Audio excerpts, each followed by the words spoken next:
Hello friend, সকাল সকাল একটা ছোট্ট ভিডিও নিয়ে তোমাদের সামনে আমি অপর্ণা হাজির হয়ে গেলাম। তো তোমরা কেমন আছো?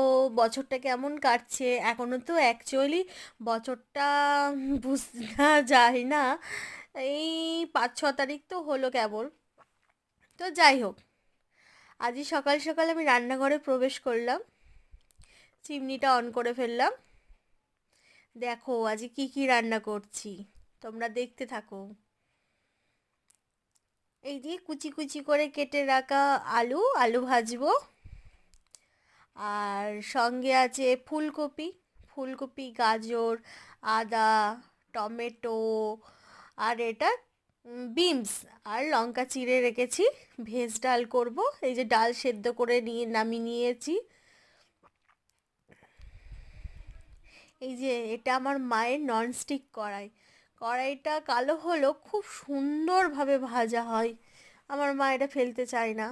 আর সত্যি বলতে জিনিসটা খুব সুন্দর কাজ হয়, ভীষণ ভালো কাজ হয়। তোমরা যে যেখান থেকে দেখছো আমার ভিডিওটা, প্লিজ একটু হাসি মানে পাচ্ছে দেখে বুঝতেই পারছি। প্লিজ কেউ হাসাহাসি করো না। আমি ক্লিয়ারভাবে ঠিকভাবে বলতে পারি না, একটু নার্ভাস ফিল হয়। আমার মা পুজো দিল, আমি আবার চলে এলাম রান্নাঘরে।